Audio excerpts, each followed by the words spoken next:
어느새 우리의 마지막 시간입니다. 산돼지 3차시 시작하도록 할게요. 여러분들 240쪽 학습 활동입니다. 학습 활동 감상 모으기.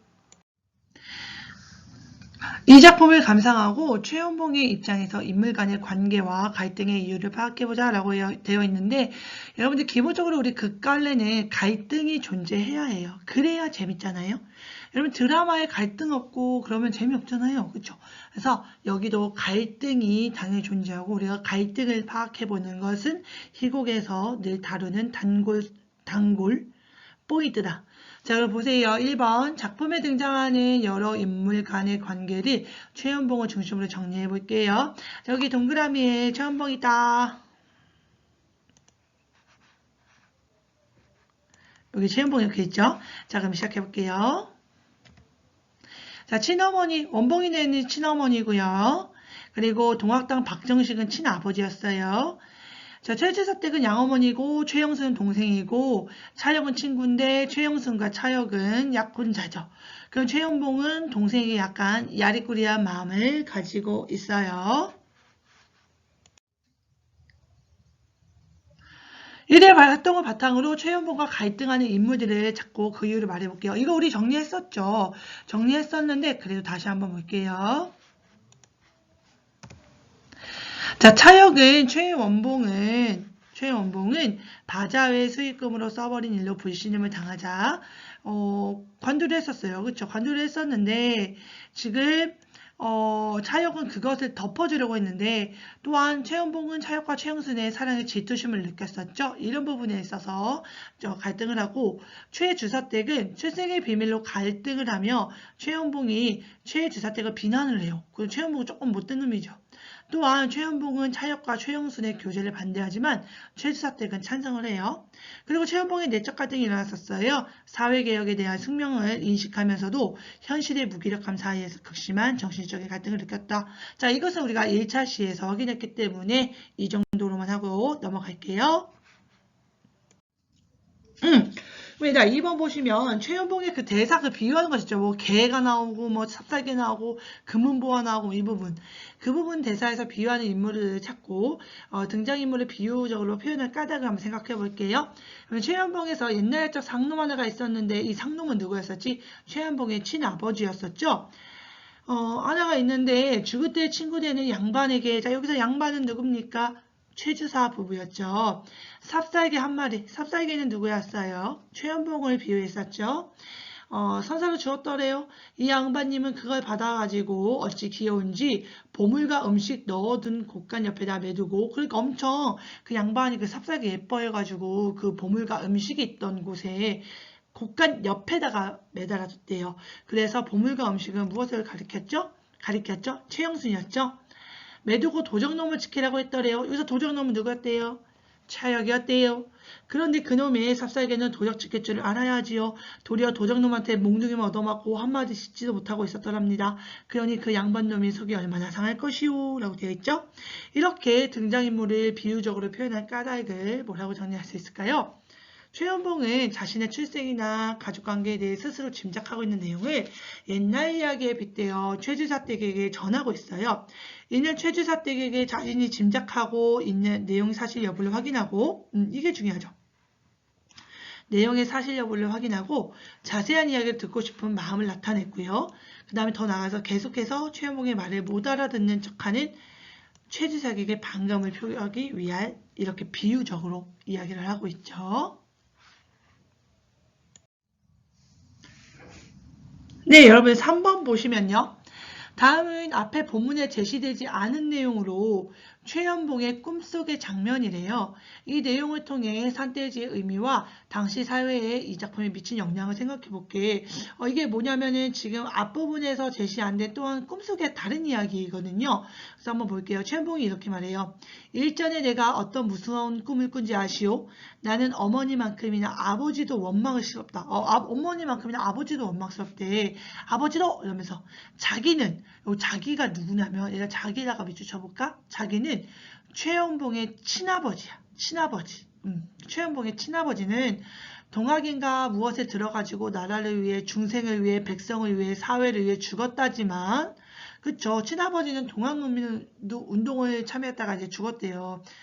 결국은 집안에다가 산돼지 한 마리 가두어 놓고만 셈이야. 자, 산돼지 계속 얘기해. 산돼지 누구야? 최연봉이죠. 반백이 된 머리털이 핏줄기선 부르뜬 눈 위에 흐트러져 가지고 이를 악물고서는 대드는구려. 이놈, 내가 내 뜻을 받아 양반놈들, 탐관오리들, 썩어가는 더 선비놈들을 모두 잡아 죽이고 내 평생 소원이었던 원수를 갚지 않으면, 이게 뭐야?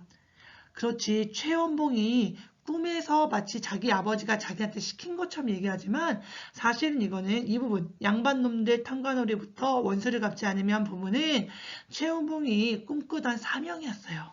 나도 이렇게 청년애들 이런 전체에 들어서 이런 탐관오리들, 이런 사회 악적인 존재들을 다 처단하고 싶다. 이런 게 최연봉의 사명이었거든. 그래서 최연봉의 사명이 드러나죠? 산돼지 탈을 벗겨주지 않겠다라고. 저승에 들어가서라도 그 산돼지 탈이 벗어지지 않게 얼굴에다 못 박아두겠다고 대들면서 부젓가락만 한 외못에다가 주먹만한 철퇴를 갖고 덤벼드는구려. 그러니까 아버지가 뭐라 하냐면 얘한테, 야, 너 이렇게 나라를 위해 일을 하지 않으면 너를 가만두지 않을 거야, 이렇게 하면서 달려들었다, 이런 얘기야. 아버지의 뜻을 받아 사회를 위해, 민족을 위해 원수 갖고 반역하라고. 이것이 이제 대놓고 사명을 얘기한 거지. 사회를 위해, 민족을 위해 원수 갖고 반역한다. 이게 최연봉이 갖고 있던 사명이야. 가르쳐 주면서도 산돼지를 못난이는 지금 뭐냐면 쥐돼지 같은 사람들 있죠. 뭐였어? 현실에 안주하며 살아가는 사람들. 못난이는 현실에 안주하며 살아가는 사람들을 의미해요. 이만 뒤끓는 집안에다가 몰아넣고 잡아매어 두는구려. 울 안에다가 집어넣고 구정무도 변변히 주지 않으면서 흐흐흐흐 산돼지 흐흐흐흐 라고 되어있죠. 얘들아, 여기서 집안은 옆 집안에다가 가둬두었다 그랬잖아요. 집안은 뭐예요? 사명을 이루기에 적절하지 않은 환경이지. 가둬뒀으니까 저돌적으로 여기저기 다니면서 일을 해결해 나갈 수가 없잖아요. 그래서 집안은 또 이렇게 사명을 이루기에 적절하지 않은 환경을 의미하네요. 자, 그럼 1번 볼게요. 최연봉의 친아버지와 최연봉의 의식의 차이점을 파악해보자 라고 되어 있습니다.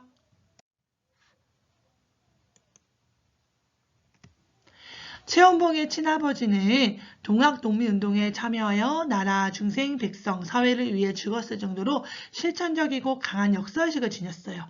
근데 최연봉은 뭐라 그래요? 아버지의 역사의식을 계승해야 한다는 운명을 인식하면서도 현실적 제약에 대해 불만과 무력감을 드러내고 있죠.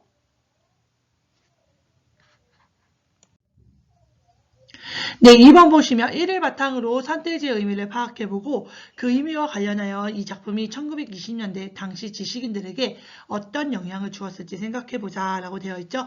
산돼지의 의미는 제가 앞에서 또 정리를 해드렸었는데 다시 한번 보도록 합시다. 산돼지의 의미는 산돼지는 동학당이었던 아버지의 역사의식을 계승하여 사회개혁에 대한 승명을 지녔으나 일제강점기라는 시기에 현실의 장벽에 부딪혀 집돼지처럼 아무런 행동도 하지 못하고 갈등하는 최원봉을 가리킵니다.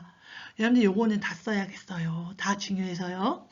자, 그러면 이 어떤 영향을 줬을까? 이 당시에 엄청 길다, 그쵸? 자, 이거는 선생님하고 같이 한번 적어볼까요? 우선은 적지 말아보세요. 1920년대에는 일제강점기로 암담하고 절망적인 시대였어요. 이 작품에 나타난 것처럼 당대의 지식인들은 사회개혁에 대한 숙명을 인식하면서도 수많은 현실의 장벽에 좌절감과 무력감을 느끼며 정신적 갈등을 경험했을 거예요. 무기력감을 느끼며. 따라서 여기서부터 중요해요. 이 작품을 감상한 지식인들은 여기서부터 최연봉의 삶에 깊이 공감했을 것이고요. 그런데 그러한 내적 갈등에서 멈추는 것이 아니라 최연봉이 병에서 완치되죠. 그리고 나중에 정숙과 앞으로 나가야 할 삶의 방에 대해서 고민하죠. 이런 내용이 마무리되는 것처럼 새로운 세상에 대한 희망을 다시 품었을 거래요. 그래서 이런 영향을 이때 당시 독자에게 이런 영향을 끼쳤을 거라고 합니다. 네, 여러분들 이제 뒤에 있는 감상의 정리는 우리가 앞부분 1차 시에서 했기 때문에 안 해도 될 것 같고요. 지식창고 극예술협회 뭐 더 읽어보기 한번 읽어보세요. 그래서 여러분들 수능에 극갈래가 어쩌다 한 번씩 매번 등장하는 것이 아니어서 여러분들 극갈래가 약간 좀 이렇게 소중하게 안 다뤄지는 부분이 있는데 여러분들 극갈래도 조금 이렇게 갑자기 이렇게 튀어나오는 경우가 많거든요. 그래서 여러분들 이 소유치지 국물 있사옵니다. 읽은 삶 이런 뭐 더 읽어보기에서 보시는 이런 작품들 한번 좀 익숙하게 한번 다뤄보세요. 자, 우리 이렇게 3차 시수업이 끝납니다. 여러분들 우리 재학고 2학년들 참 재미난 수업이었어요. 그쵸? 우리 언젠가 원격 수업에서 또 만날 수 있을까요? 여러분들 원격 수업 듣느라 고생 많으신데 다음에 또 만나도록 합시다. 우리 학교에서도 만나고요. 잘 지내요. 안녕. 안녕.